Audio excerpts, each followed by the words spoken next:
போலாமாப்பா? போலாம் மேடம். ஒரே நிமிஷம் என் ஃபோன் மட்டும் எடுத்துட்டு வந்துடுறேன். சரி.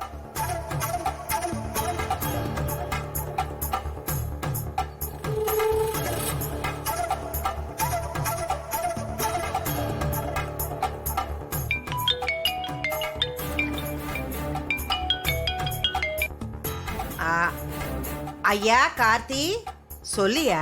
உங்க பேத்திங்களுக்கு ட்ரெஸ் எடுத்து கொடுக்கணும்னு சொன்னீங்கல்ல? ஆமையா. நீங்க ட்ரெஸ் எல்லாருக்கும் எடுத்து வைங்க, நான் வந்து வாங்கிக்கிறேன். நெசமாவா ஐயா சொல்ற? ஆமா பாட்டி, நீங்க ட்ரெஸ் எடுத்து வைங்க. இந்த வருஷம் பொங்கலுக்கு நீங்க கொடுக்கற ட்ரெஸ் தான் உங்க பேத்திங்க போடுவாங்க. ரொம்ப சந்தோஷம் ஐயா. இப்பவே நான் கடைக்கு போய் அவங்களுக்கு வேண்டிய ட்ரெஸ் எல்லாம் நான் எடுத்துட்டு வரேன். நீ வந்து வாங்கிட்டு போயா? சரிங்க பாட்டி. இப்ப நான் எங்க வரணும்?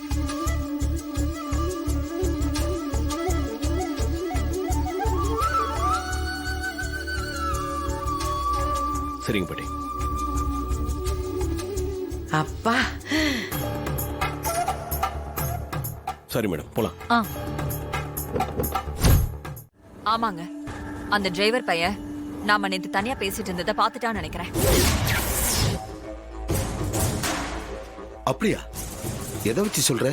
அவனோட பேச்சு நடவடிக்கை எல்லாம் ஒரு தினசா இருக்கு.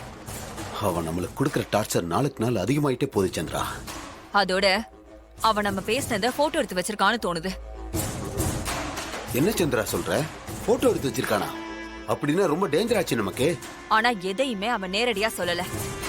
ஏதோ படம் பார்த்தேன், அதுல அக்காவுக்கு தங்கச்சி துரோகம் பண்றா, அக்காவுக்காக தங்கச்சி புருஷனை பிரிஞ்சிருக்கிற மாதிரி நடிச்சு அப்புறம் யாருக்கும் தெரியாம நைட்ல மீட் பண்ணிட்டு வரா, அது இதுன்னு என்னை பத்தி மறைமுகமா சொல்றான். ஓ, அவன் அவ்வளவு தூரத்துக்கு பிரச்சனை பண்ண ஆரம்பிச்சிட்டானா? சரி, உங்க அக்கா கிட்ட அந்த போட்டோவை பத்தி ஏதாவது சொன்னானா?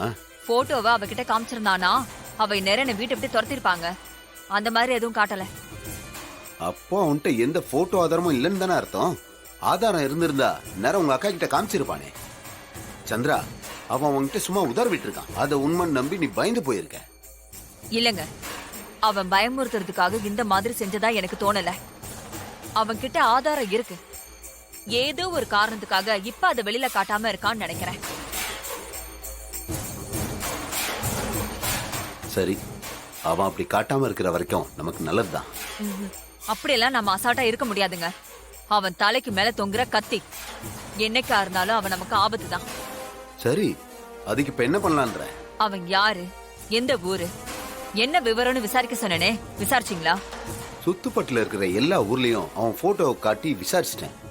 அவன் இந்த பக்கத்து ஆள் இல்லைன்னு தெரிஞ்சிருச்சு. கண்டிப்பா அவன் வெளியூர்காரனா தான் இருக்கணும். அதை தான் சந்திரன் நம்ம கண்டுபிடிக்கணும். சீக்கிரமா அதை கண்டுபிடிங்க. அவன் யாரு, அவன் பேர் என்ன, அவனோட பேக்ரவுண்ட் என்ன, அவன் வந்ததுல ஏதாவது உள்நோக்கம் இருக்கா? இதெல்லாம் தெரிஞ்சாதான் அக்கா கிட்ட அவனை போட்டு கொடுத்து வீட்டை விட்டு துரத்த முடியும். இல்லைன்னா அவன் நம்மள போட்டு கொடுத்து காலி பண்ணிடுவான். நீ சொல்றது புரியுது சந்திரா. சீக்கிரமே அவன் யாருன்னு கண்டுபிடிக்கிறேன். இந்த வேகம் பத்தாதுங்க. இன்னும் வேகமா முயற்சி பண்ணி அவன் யாருன்னு கண்டுபிடிங்க. அவனை வீட்டை விட்டு துரத்துனாதான் நாம மகேஷ் ரேவதி கல்யாணத்தை எந்த பிரச்சனையும் இல்லாம நடத்த முடியும்.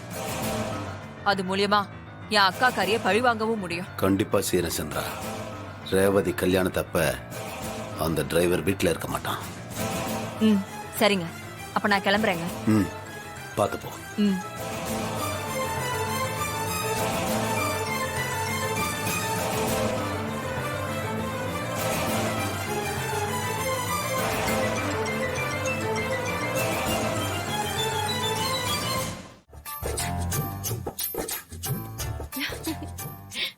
இல்ல இல்ல, ஆமாண்டி சொன்னாங்க. ஆமாமா, வீட்டுக்கு தான் வந்து சொன்னாங்க. நானும் வரேன்னு சொல்லிருக்கேன்.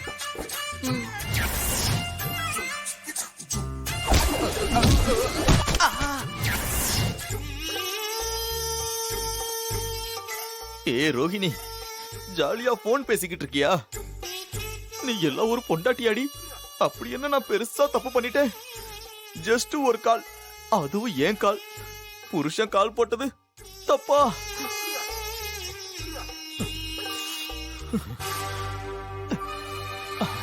கட்டின புருஷன் உன் மேல கால் போட்டதுக்கே உதைப்பியா நீ? அதுக்கு நான் உன்னை பழி வாங்கியே தீரணும். எப்படி எப்படி அடி உதலா இல்ல, ஏன்னா அத நான் ட்ரை பண்ணா 10 மடங்கு திருப்பி கொடுத்து டின்னு கட்டுவோன்னு எனக்கு தெரியும். அதனால வில்லு படத்துல கரண்ட் ஷாக் அடிச்சு விஜய்க்கும் நயன்தாராக்கும் கிஸ்ஸிங் சீன் நடக்குமே, அதே மாதிரி உனக்கு கரண்ட் ஷாக் கொடுத்து உன்னை கிஸ் அடிச்சு என் ரிவெஞ்ச தீர்த்துக்க போறேன்.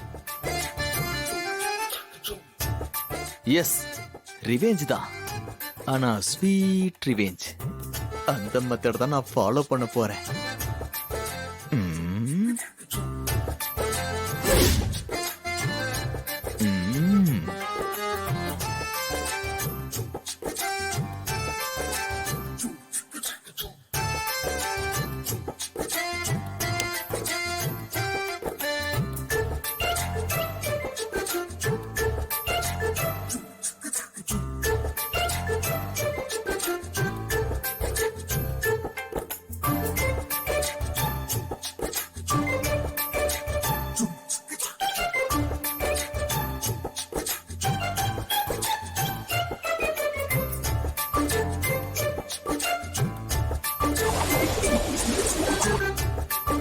ரோகிணி, ரோகிணி. ஆ, ஆ. ஏய் ஒரு நிமிஷம் இரு, நான் திரும்ப கூப்பிடுறேன். என்னங்க இதோ வரேன்.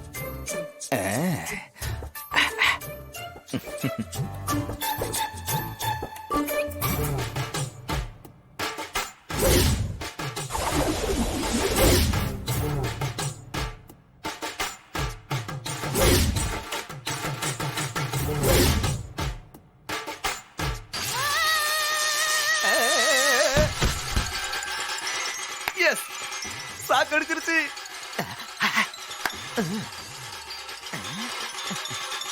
ரோகிணி,